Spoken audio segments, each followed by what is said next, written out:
Good morning.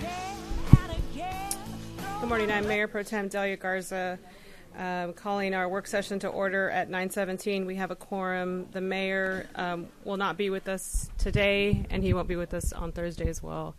And I believe Councilmember Alter will be joining us a little later. We're going to start with the Land Development Code revision discussion. So I have those folks go ahead and come up. Okay. Thank you. Good morning, Mayor and Council. There it is. Rodney Gonzalez. I'm the Assistant City Manager for Economic Opportunity and Affordability. Today's presentation is a very quick update with regard to the Land Development Code, where we are, and the plan to move forward. And with me is Anique Baudet, who is the Assistant Director for the Office and Transportation Department and one of the co-leads for the Land Development Code Revision Project. Thank you, Rodney. Can you hand me that clicker? So we, in starting the new year, we wanted to come back and brief you all on what's ahead in the next several weeks with regards to continued work on the code. So December 9th through 11th, first reading was completed, and we have a detailed amendment summary for you all. I know we emailed it out to you all shortly after first reading, but it is on the website for public viewing as well. Details on all the amendments are there, and staff is working on a response to all those amendments as we speak, and we will have a supplemental staff report number 3 out in the next couple of weeks, so you all can see the response to all those amendments. And then this Friday, we will be working towards completing the new map, and we have you all scheduled to come look at a preview of that map on Friday. If you have not scheduled a 45-minute viewing, please do so. We have about 5 or 6 folks signed up. So January 28th, we'll be presenting an overview of the staff report supplemental number 3 to the Housing and Planning Committee, and that's from 10 to 12 a.m.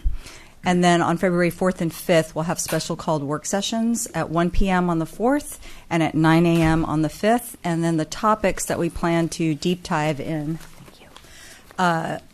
are there on the screen. But the 4th, we'll have our consultants from Eco Northwest and Cascadia who are helping us with the density bonus calibration as well as the housing capacity calculations and assumptions will be here. And we'll also talk in depth about the new map, which is going to look significantly different after the amendments made on first reading. And then on the 5th, we have additional models and renderings for you all that you all asked for during first reading and during the work sessions leading up to first reading of the other zones, not just the residential house scale. We'll talk a lot about the zoning regulations and the amendments made related to those regulations at first reading, specific to the preservation incentive and the house scale zones, Florida area ratio, and impervious cover, and other non-zoning regulations. We'll have watershed here for that as well. This is the current second reading schedule over 3 days, the 11th, 12th, and 13th, starting at 10:30 a.m. on the 11th, 3 p.m. on the 12th, and 9 a.m. for a full day on the 13th. And that's all I had as far as what's coming next. As a follow-up, Councilmember Alter did ask for information on maximal end times for these dates. With the exception of the 11th, we didn't get a specific maximum end time from the council.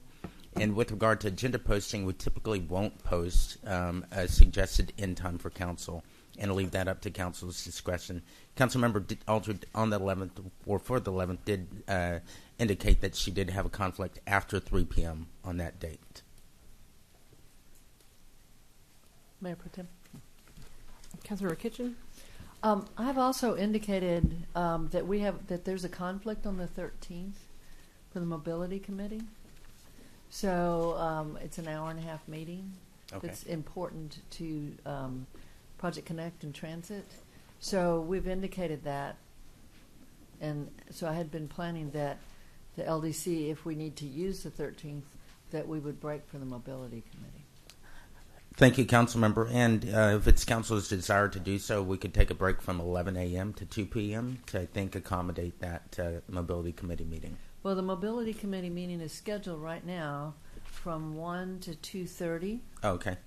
If it would be best if we could keep it as scheduled, unless there's some reason that it needs to be 11 to 2 is the break. Once again, we defer to Council. If it's Council's desire to, of course, take that break for the Mobility Committee, we could certainly work it into that day. It's scheduled right now, Okay. so I think that indicates it's the Council's intention. Okay. So that's the third day of the LDC, so hopefully it won't cause much of a disruption at all, you know. Okay. So Okay. If you'd like, what we could do is we could send an email to Council noting that conflict with regard to the Mobility Committee, which is currently scheduled, to your point, from 1 p.m. to 2:30 p.m. yeah, okay. We tried to reschedule it, but it doesn't work. Okay. With some deadlines that we have related to Project Connect, so we need to keep that meeting. Okay. Absolutely. So do we want to do that now? Just say on the 13th it would be 9 to noon, the LDC meeting 9 to noon, and then that gives folks a hour lunch, and then the mobility would be 1 to 2:30, and then resume the LDC at 2:30. 2:32. We will Yep. send an email to follow up. Okay, thanks. Councilmember Renteria. Also, I don't see Greg Cassar here, but he's the chair of the Housing and Planning Committee, and we do have a meeting scheduled from 10 to 1, most likely to 12, on the 11th. So I don't know if here he is. We're talking about the Housing and planning at the same time. Okay, we'll move housing and planning around. Okay. We'll just move it. Thank you. Thanks, Pio. So I'm sorry. We're looking for. I think we have a judicial committee on the 11th, but do we need to have that meeting? We definitely need to have that meeting. And that is. That's currently 2 p.m. on the 11th. Can we start the 11th earlier? And that's when Alter has to leave, so maybe that actually works out on the 11th. Okay. Can we start the 11th at 9? Does anybody have any issue? No? The reason we had indicated 10:30 was because there were some conflicts that were identified with starting before 10:30. Okay. And so the early time, or the start times that we sent, coincided with the dates that Council had provided us, that the dates and times that there were no conflicts. So then it looks like the Judicial Committee starts at 2.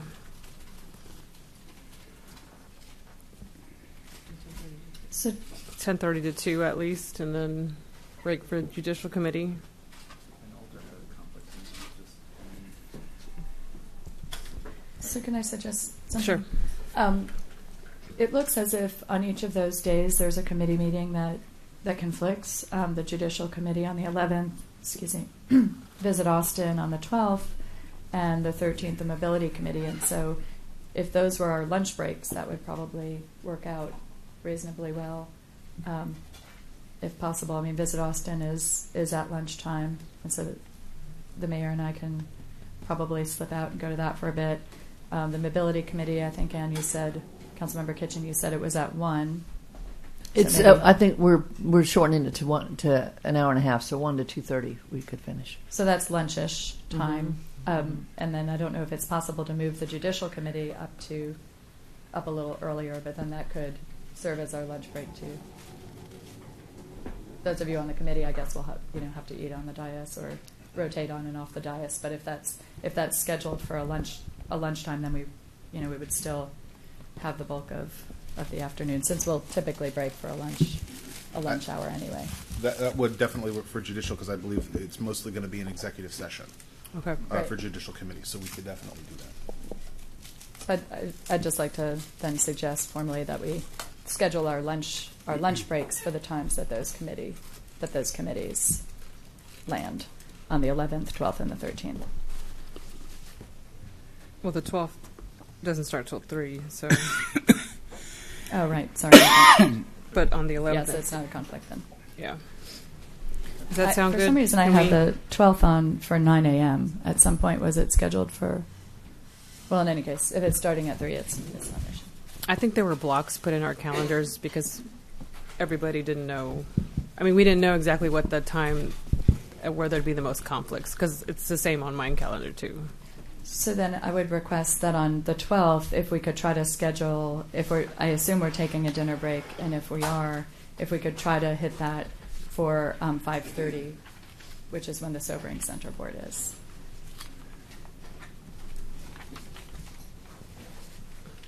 And then was there, I'm fine with that recommendation. Were there conflicts on the 14th?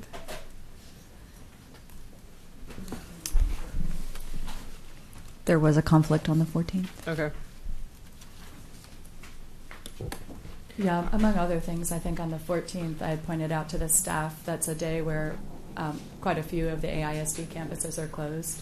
It's a day of innovation, so it's not every single campus, but it's a lot of them, and I think some of the other school districts may be closed as well because it's that's a 3-day weekend, and so a lot of them, I think, have Friday off as well. So it would be a challenging day for our staff and the public, I think, to be part of this. And I think there were some other conflicts. But. All right. So do you have all those issues noted? And you'll maybe be able to provide an email with a revision to, as well as working with the different committees that are scheduled at the same time?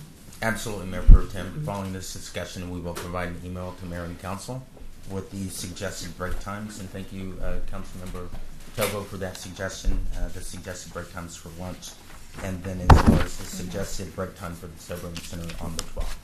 All right. Thank you. Does anybody else have any questions? All right. Thank you for that information. Thank you. The next presentation is the Civil Rights Enforcement Update.